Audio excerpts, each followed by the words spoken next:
This video was sponsored by Into the AM.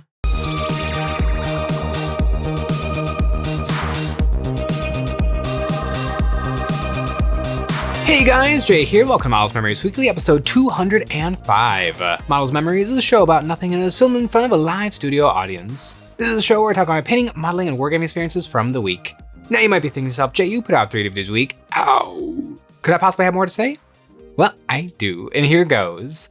This week, Games Workshop showed off some brand new vampires that I'm kind of secretly really excited about. I finished some miniatures, and Games Workshop has come out with a little bit of a good deal, a little bit of a scam, but it is very interesting. But first, have you ever looked at a mini and thought to yourself, dang, I wish I looked that good? Then Into the AM is the right choice for you. They offer a huge selection of just about any clothing you could need: shirts, denim jeans, joggers, briefs, flannels, jackets, and their biggest claim to fame, graphic t-shirts. T-shirts like the Infinity Explorer graphic tee. This one has a sweet melancholy feel to it. Bourbon Voyage pullover hoodie. This one's really nice and warm.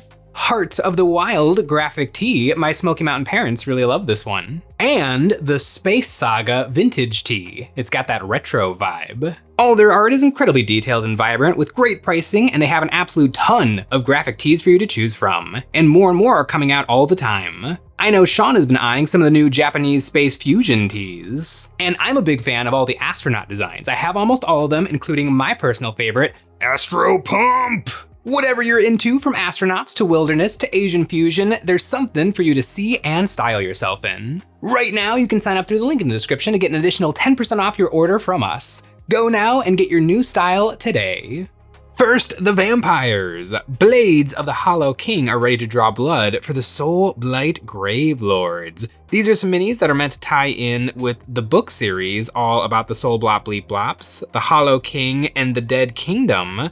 I really like the vampires. The problem is I only like the vampires. In a Soulblight Gravelord army, you've got a smattering of vampire characters, but then you got mostly skeletons and skeletons on horses, and you got zombie dogs, and you got a whole bunch of stuff that's not vampires, but I kinda only am interested in the vampires. And there's so many really cool vampires. The new ones are really interesting. My favorite, obviously, is the sort of Egyptian, sort of Roman dude with the double-headed snake monster. I like that one of the heads is like a super cool, interesting monster head, and then the other one is just like a cute little guy. It's just a cute little guy. It's like the King Ghidorah meme of you've got the 2 cool-looking heads and then the silly dumb one in the middle. This would look really good alongside the weird Egyptian vampire lady, which is an exceptionally awesome miniature that doesn't match anything else anywhere. It's so weird, but I want it really bad. I think it would look really good in my like teal and red color scheme. My inspiration for vampires is Yu-Gi-Oh! I have a vampire deck for Yu-Gi-Oh! And there's all sorts of interesting vampires. There's like Vampire Princess, Vampire Knight, Vampire Baby, and I just kind of want to recreate that deck in physical plastic form. I don't know if it's possible, but please leave a comment below if you play Age of Sigmar, specifically Soulblight Gravelords. Is there a way? Is there a way to have an army that's just vampire heroes? I could maybe get some Blood Knights in there. Oh, and there's the really cool miniature. It's like half of a ship floating on a bunch of ghosts, and then there's just like 3 vampire ladies just hanging out, having a girls' night on top of the thing. It's really cool. Like, is there a way to make a vampire army that's just the cool guys? It would be so character heavy, but is that okay? Like in 40K, you could just bring all characters. You probably wouldn't want to, it would be a pretty inefficient army, but you could do it. But in Age of Sigmar, there's a lot more restrictions and a lot more intricacies in the list building. And so, is that even a feasible thing to do? I want to know because I really want to do it. I don't just want to have a bunch of shelf sitters. My dream would be a Custodes army for Age of Sigmar, but like a real Custodes army. Even the Custodes in 40K aren't quite Custodes enough for me, because you still kind of have a bunch of squads of dudes and bikes and maybe one of the dreadnoughts, and it kind of just feels like a slightly smaller Space Marine army. I want it to feel like Custodes feel in the lore, where like 5 dudes show up and immediately the tide of the battle changes. Because canonically, Custodes have never ever lost a fight. Even though they technically have totally lost fights in the lore, they've never officially lost a fight. If the Custodes set foot on a battlefield, that battle is written off as a success. And it very usually is. Custodes are wickedly overpowered. And that's what vampires are. Vampires are like normal dudes who have the strength of 100 men, can turn into bats, can teleport, can't come into buildings unless they're invited. Like, vampires are really, really cool. And I want them to be that cool on the tabletop. I don't want them backed up by a bunch of normal skellies. That's kind of the problem that like Custodes run into. It's like, well, we've got Custodes, but that can't really be an army. So there's also, you should bring some Sisters of Silence and a couple of squads of the cheaper version of Custodes, because you still have to do stuff. You can't just crush. But that's what I want with vampires. I just want like 20 dudes to show up, and that's a problem. They are going to absolutely whip the Seraphon. The other vampires are pretty darn cool. There's a guy pulling out his sword, and he's getting some little whispers from a little ghosty gal who's also got a dagger. And I think she's like preparing to back him up in combat, but it does look from the miniature like she's about to stab him in the back. And you know what? I haven't read this book. Maybe that's exactly what's going to happen. And then there is another vampire lady who is just full sprint heading across the battlefield. And there's some little bats attached to a stick. And it's just like a wonderful little detail. It also sticks out really far from the base, which is kind of annoying. I would be tempted to just scooch that back because my preference is nothing breaks the barrier of that base too far. That gets a little bit frustrating to game with. But man, these miniatures, they would look so good in teal and red and Yu-Gi-Oh colors. I really, really want to see it happen. This year, I have been painting a lot of teal and specifically pink. I just recently finished up some new miniatures. These are Dark Eldar Mandrakes. I have been really excited to get these guys painted up. Dark Eldar is a little bit funky because unlike Space Marines or Tyranids or Necrons or most 40k armies where you can kind of get away with one color, because like they're part of an army. They have like one color going on and then an accent color and maybe like a highlight color. Dark Eldar is a ragtag group of guys and gals. And so it's kind of weird trying to get a cohesive color scheme across the force because Racks don't really get along with Archons and like regular Kabalites, and Kabalites don't really get along with the Witches, and the Witches are like a mercenary group that's hired to go on missions sometimes. And then you got Lilith, the named character who you should be taking in a Dark Eldar army because she is wickedly powerful. I did the math, and I think for one turn, she does like 17 wounds to infantry characters. It might even have been more than that. She is a phenomenally powerful character, but she only really pops off once per game. But that once per game can make all the difference because Dark Eldar don't have a huge damage ceiling. They do a really good amount of damage, but it's like, I absolutely nailed you for 8 damage. It's not like some other armies can do where it's like, yeah, I just one-shotted your unit off the board. Like Dark Eldar can kind of needle you down to nothing over the course of the game. Mandrakes, similarly, are a completely different thing in the Dark Eldar army. They're a bunch of elves who have turned into Grim Reapers. They can literally come out of the shadows. Like if you're just standing and you're casting a shadow, they can just crawl out of that shadow and get you. And so what I decided to go for such a spooky character is hot pink and blue. I just took the colors that I use on my other Dark Eldar models and I just put them on these guys.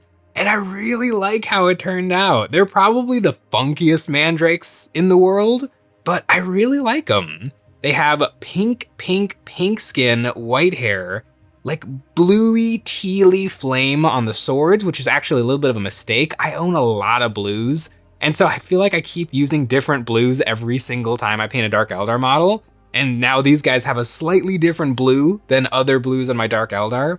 but I really am happy with how these guys have come out. I just have to do a little bit more work on their cloak, but I got 5 mandrakes done. I got 5 more mandrakes that are like halfway done on the painting desk. I almost wish in-game they're a total utility piece. They're essentially Space Marine Scouts. They're 70 points. They can sort of fight and they can sort of shoot. Like they could probably pick up a screening unit here or there, but really what they're there for is uppy downy. At the end of my opponent's turn, if they're not in close combat, I can pick them up off the board, and then in my turn, I can bring them back on the board as strategic reserves. They don't have deep strikes, so they're coming on from board edges in my deployment zone, but that's still okay. They're gonna be scoring me lots of secondary points. Probably not so much primary scoring, but Dark Eldar have like movement 16 on all of our vehicles, so it really doesn't matter that they're not holding down primary. I really like these guys. And because I used the same colors, they do match the rest of my Dark Eldar force, but those colors are used very differently. My Kabalites wear pink armor, but they don't have pink skin. I actually have them just with normal human flesh tones. And so I really like how these mandrakes turned out. I was very nervous while I was painting these guys. I kept taking pictures of them on my phone and then using a highlighter tool to try colors out. I was this close to red fire and red hair, but I don't really use red in my army, and so I didn't want them. I do use red, and that's the Racks, because the Racks are bloody. Dark Eldar are weird. It's really hard to paint up Dark Eldar, but it's also really fun that this one army gets to scratch so many different painting itches, because oftentimes, like I have 4,000 points of Necrons, they're gonna be white and orange, and nothing else. And so it can get a little, you go through the motions, you're sitting down, it's like, it's gonna be Necron time, and it's gonna feel really, really good when they're done. But I have experienced white armor and orange guns. But with Dark Eldar, I'm sitting down and I'm just like, I don't know what's gonna happen. And then mandrakes appear in front of me, and I really, really dig them. With these 2 units nearly done, that's 140 more points to my Dark Eldar army. It's so hard to make a Dark Eldar army because everything is so low in points, but I'm really throwing some big numbers up for my Dark Eldar army, which is good because Scat the Miniature Maniac has been getting the lead out. He has been working hard on his Dark Eldar army, and it's coming together pretty darn quick. So I'm gonna have a little bit of competition on who's gonna have the bigger Dark Eldar army come Adepticon. Spoiler alert, it's gonna be me. I got some big stuff in the works. Physically big stuff in the works. But speaking of big stuff in the works, Games Workshop also has some big stuff in the works. Finally, Games Workshop in partnership with Hatchet is bringing Combat Patrol to the United States. This is a mail service where every month you give them $17.50 and then you get something. What you get is, I think there's 90 issues or something, and over the course of, if you subscribe for the entire time, you get 9 Combat Patrols, and all the miniatures that come in those Combat Patrols, and some freebies like mugs and mold line scrapers, and if you pre-order right now, 1 singular Ultramarine dude. There's 1 exclusive miniature, but it's not one that you should care about. It's fine. You do get a deal, sort of, on this stuff. But it's not a great, spoiler alert, I don't think you should do this. Number 1, who wants 9 Combat Patrols?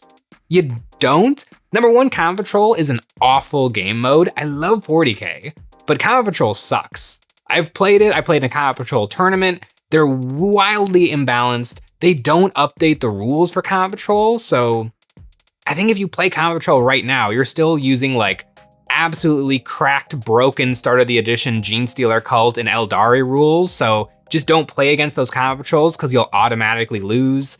It's not fun. If this subscription was for Spearhead, Age of Sigmar Spearhead, I probably also wouldn't subscribe to it, but that's only because I've bought most of the Spearheads. Spearhead is a phenomenal game, and you totally don't need to keep going with a Spearhead. It's not like Spearhead is a tasting of what Age of Sigmar has to offer, and then you have to buy a lot more models and invest to get the full experience. Spearhead is a really, really good game. We play it every single weekend, game after game after game, army after army after army. It's always a really, really fun battle. It's a low scoring game. It's a quick game. It works really, really well. And Games Workshop does update the rules and rebalances the different spearheads. So the game actually works really, really well. There's a couple of armies that are maybe a little bit more oppressive and a couple of armies that are a little bit lacking, but there's a lot of ways for upsets, and the double turn mechanic can sometimes ruin a game, but it can also sometimes save a game. Like where, 40K, sometimes games just go downhill immediately and then they just continue to tumble until you're done or you just admit defeat. Spearhead is really, really fun, but this isn't Spearhead, this is Combat Patrol, and you don't want Combat Patrol. Looking at the things on offer, specifically the first 4 issues, and they do cut you a deal on the first 4 issues. I think the first issue is like $6 or $7, and then it gets you the first 2 issues, and then after that, you're paying the full price for the issues. However, they're a little bit sneaky about this because the first thing you get is the Leviathan Tyranid Prime and the Leviathan Terminator Captain. That's not bad for $6. However, those models, they came out in Leviathan and are pretty darn cheap on eBay because of it, because the market is a little bit flooded. And then you get Von Ryan's Leapers and you get 5 Infernus Marines. That also seems like a not bad deal. But again, Leviathan minis, the market is kind of flooded. You can get those models for a good price. And then the second 2 issues, you get paints. You get white, Genestealer purple, and McCrag blue. You weren't gonna buy those paints. It does come with a brush. Who cares? You get that. I would say that is the free issue you're getting. You're getting kind of nothing. And then for the last issue, you get 1 unique to this subscription Infernus Marine sculpt. Who cares? It's 1 Infernus Marine. It's kind of a cool Infernus Marine, but you don't need it. Like, don't pay $15 to get this Infernus Marine. I do see mathematically the value of this subscription service, but it's nothing that you would pick out for yourself. 40K is really, really pricey, and you should make sure that you get the things that you want and are going to play with. If you get Von Ryan's Leapers, and you're like, I either don't have a Tyranid army, or I just don't care to have Von Ryan's Leapers in my army, I'm not playing Invasion Fleet, then it's not a good deal. You should save your money for the things that are actually going to win you games, or you're going to paint on the painting table.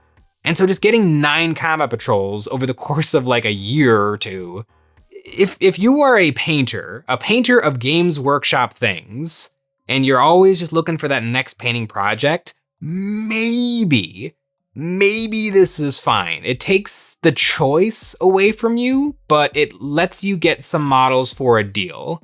But I think that that's a really bad deal. Like the way I purchase miniatures, I have a lot of armies. I am always writing army lists and trying new things out. My local game store is gonna start doing the Rogue Trader tournament soon, and so I'm thinking about what I want to run in that tournament, what kind of a list.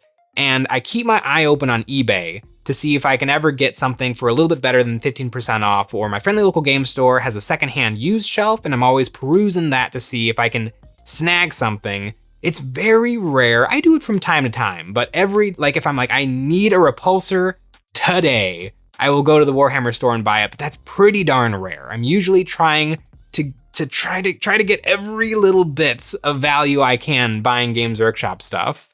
This does seem like a way to get value, but it's value without choice, and that is the big problem. Maybe, you don't want if you don't want the Genestealer Cult Combat Patrol, it's gonna be a sad couple of months when you're getting Genestealer Cult Combat Patrols. I think there could be something to subscribing early, and then getting the Tyranid and the Space Marines and the paints and the 1 Infernus sculpt that is unique for a deep discount, and then canceling your subscription. I think that that's perfectly fine. If you take them for all they're worth, I think that that's a really, really good idea. But subscribing to this in general, I just don't see it. I mean, I guess one thing I am completely overlooking is that it comes with a magazine. And so that magazine, I'm sure, is worth its weight in gold, is a joke. The magazine is gonna be nothing. It's gonna be build instructions. It's gonna say, go to warhammercommunity.com to see more Warhammer more often. And that's probably about it. I bought a White Dwarf to read on a plane not that long ago. And White Dwarf is like borderline fine. It's got some interesting stuff. The most interesting thing, I bought it because it was the Kroot copy, and I wanted to read some lore about the Kroot and get the rules for how to run Kroot in a campaign. And those rules are genuinely nice, and the lore was nice. I don't know if it was worth like the $11 I paid for it or whatever, but if that's the level of like Games Workshop's books or Games Workshop's magazines, I would bet that these issues don't even have the magazine as part of your thinking in terms of value. Let me know in the comments below, what do you guys think of Warhammer Combat Patrol? It's fine. I've heard like amazing stories, because apparently these were sold sometimes in like bookstores and newspaper stands. And so I've heard amazing stories about some people snagging like a dozen sets of Necron Scissorfinger guys, the flayed ones. And they got like all of their flayed ones for an incredible deal. And if something like that falls in your lap, absolutely. Always try to get your Warhammer for the best deal you possibly can. But just, I don't know. I'm not feeling it. But you know what I am feeling? EonsOfBattle.com. Over there, we have our merch, like the Nick and Jay dice. I like the Jay dice because they're orange, but Nick's blue dice, I guess they're fine. They're cool. They have orcs on them. And in addition to our merch, EonsOfBattle.com is the best way to support us doing what we do with a membership. Each month, members can get a credit that they can use on our new monthly terrain pack or any previous pack we have ever made. For the month of February, we made the Grim Battlefield basing bits, and we're making them for real, available as physically printed packs or as digital STLs. These Grim bits are the perfect thing for your dark miniatures to stand on. War-torn scenery isn't as easy to pull off as texture paste and a grass tuff, but with these bits, it's easy to give your minis the grim dark treatment. With a selection of sandbag and barbed wire barriers, ruined walls, smashed stained glass, unexploded ordnances, and more. All sized perfectly to complement any size of miniature, from giving an upgrade to your small rank and file troopers, all the way up to big chunks of debris for filling up monster and vehicle bases, you can do it with the Grim Battlefield basing bits. I'm not super sold on the Games Workshop Combat Patrol system. However, I am super sold on Spearhead. In fact, right now, I got some more Spearheads to put together. We just got a couple more Spearheads put together. We got Fire Slayers and the new Orcs, and they both look really fun. Fire Slayers might be a little bit oppressive. We bought it almost as a joke because we got it for such a good deal, and we're like, we like Spearhead. We'll play with this. Turns out the Fire Slayers might be really, really, really, really good. It was shocking. Might play more of them this weekend. Thanks for watching.